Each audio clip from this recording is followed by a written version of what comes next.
தமிழகத்தினுடைய பாரம்பரிய வீர விளையாட்டான ஜல்லிக்கட்டுக்கு இருக்கின்ற தடையை அகற்றி மத்திய அரசு ஒரு அவசர சட்டத்தை கொண்டு வர வேண்டும் என்றும் மாண்புமிகு பாரத பிரதமர் அவர்களுக்கு நான் கடிதத்தின் வாயிலாக தொடர்பு கொண்டு கேட்டு சந்திப்பதற்கும் நேரம் ஒதுக்கி தர வேண்டும் என்று நான் கேட்டிருந்தேன். அனைத்து இந்திய அண்ணா திராவிட முன்னேற்ற கழகத்தினுடைய பொதுச் செயலாளர் மாண்புமிகு சின்னம்மா அவர்களும் தமிழகத்தில் ஜல்லிக்கட்டு நடத்துவதற்குரிய அவசர சட்டத்தினை மத்திய அரசு கொண்டு வர வேண்டும் என்ற கருத்தினை வலியுறுத்தி கழக பொதுச் செயலாளர் மாண்புமிகு சின்னம்மா அவர்களும் மாண்புமிகு பாரத பிரதமர் அவர்களுக்கு கடிதத்தின் வாயிலாக கேட்டுக்கொண்டார்கள். மேலும் தமிழகத்தில்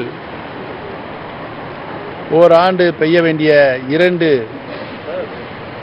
பருவமழையின் மூலமாக கிடைக்க வேண்டிய மழையின் அளவு மிக குறைந்த அளவே நமக்கு கிடைத்தது.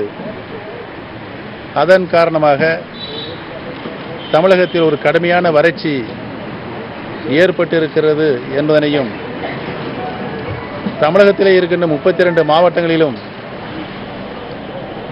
50% மேற்பட்ட வறட்சி நிலை இருக்கிறது என்பதனையும் வறட்சி நிவாரண நிதியாக அனைத்து நிலைகளிலும் 39,565 கோடி ரூபாய் என்ற அளவிற்கு கோரிக்கை மனு ஒன்று தயார் செய்யப்பட்டு அரசு அதிகாரிகளால் தயார் செய்யப்பட்டு மாண்புமிகு பாரத பிரதமர் அவர்களுக்கு 3 தினங்களுக்கு முன்பாக வருவாய்த்துறையினுடைய CRA அவர்கள் கொண்டு வந்து டெல்லியில் இங்கே மாண்புமிகு பாரத பிரதமருடைய அலுவலகத்தில் தந்துவிட்டு சென்றிருக்கின்றார்கள். இவைகளெல்லாம் கருத்தில் கொண்டுதான் இன்றைக்கு மாண்புமிகு பாரத பிரதமர்கள் காலை சந்திப்பதாக எனக்கு நேரம் ஒதுக்கி தந்து நானும் இன்றைய தினம் மாண்புமிகு பாரத பிரதமர்களை சந்தித்து தமிழகத்தில் தடை செய்யப்பட்டிருக்கின்ற ஜல்லிக்கட்டை தமிழகத்தினுடைய பாரம்பரியமான உரிமையை வீர விளையாட்டை மீண்டும் நடத்துவதற்குரிய சட்ட திருத்தத்தை மத்திய அரசு கொண்டு வர வேண்டும் என்று வலியுறுத்தினேன். மாண்புமிகு பாரத பிரதமர் அவர்களும் ஜல்லிக்கட்டு நடத்திட தேவையான நடவடிக்கைகளை எடுத்திட வேண்டும் என்று நான் வலியுறுத்தி அதற்கு ஏதுவாக ஒரு அவசர சட்டத்தினை கொண்டு வர வேண்டும் என்ற கருத்தினையும் வலியுறுத்தி மாண்புமிகு பாரத பிரதமரிடம் தெரிவித்தேன்.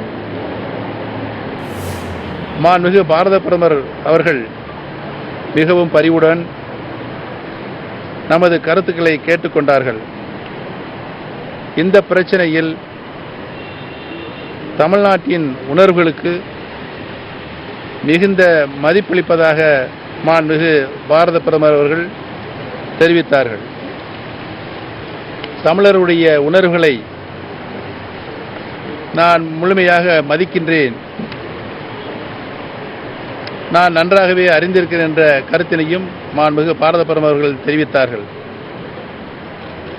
மத்திய அரசு வெளியிட்ட அறிக்கை தொடர்பான வழக்கில் உச்சநீதிமன்றம் இன்னமும் தனது தீர்ப்பை வழங்கவில்லை என்றும், எனவே மாநில அரசு இது தொடர்பாக எடுக்கும் நடவடிக்கைகளுக்கு மத்திய அரசு உறுதுணையாக இருக்கும் என்று மாண்புமிகு பாரத பிரதமர் அவர்கள் தெரிவித்தார்கள்.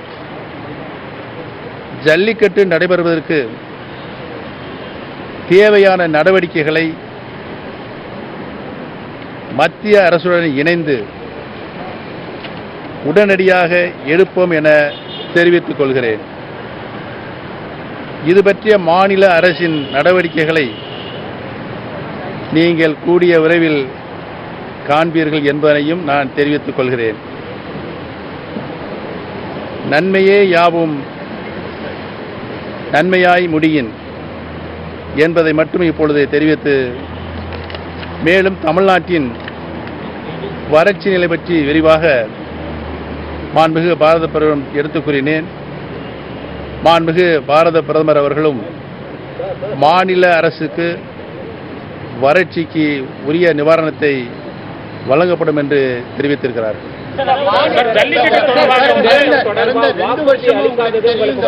உச்சநீதிமன்றத்தில் நிலுவையில் இருக்குன்னு சொல்லி உங்களுக்கு நல்லா தெரியும். மத்திய அரசு அதையே சாக்கா சொல்லி 2 வருஷமா உங்களுக்கு தமிழ்நாடு மக்களோட உணர்வுகளை புரிந்து கொள்ளாம மத்திய அரசு நடந்து கொண்டதை பற்றி நீங்க திருப்பியும் வடக்கு நிலுவையில் இருக்குன்னு சொல்றதுல தீர்வு காணப்படலையே. நான் ஏற்கனவே மாநில அரசுடைய நடவடிக்கைக்கு மத்திய அரசு நிலுவையில் இருக்கிறதுனால நாங்க அவசர சட்டம் கொண்டு வர முடியாது அப்படின்ற ஒரு கருத்தை சூழ்நிலைக்கு தள்ளப்பட்டிருப்பதாக பிரதமர் சொல்லியிருக்காரு. கொஞ்சம் பொறுமையாக இருக்கிறார். நல்லவை நடக்கும் உறுதியாக. போராட்டக்காரர்கள் மேல கடுமையான தடியடி நடத்தப்படுது தமிழக அரசின் சார்பாக. உங்களுடைய உறுதியை ஏற்றுதான் இந்த ஜல்லிக்கட்டு இந்த ஆண்டு நடத்துவதற்கான ஏற்பாடுகள் அனைத்தும் செய்யப்படும். நீங்க சொன்னது கேட்டதுதான் ஒட்டுமொத்த தமிழகம் ஜல்லிக்கட்டுக்காக ரெடியா இருந்தது. அப்படி இருக்கும் பொழுது தமிழக அரசு அவங்களுடைய காவல்துறையை வச்சு தடியடி நடத்துறது நீங்க எப்படி பாக்குறீங்க? இந்த விஷயத்துல சம்பந்தப்பட்ட அதிகாரிகள் தடியடி நடத்தின அதிகாரிகள் மேல என்ன நடவடிக்கை எடுக்கப்படும்? எங்கும் தடியடி நடத்தியதாக இல்லை. கைது நடவடிக்கை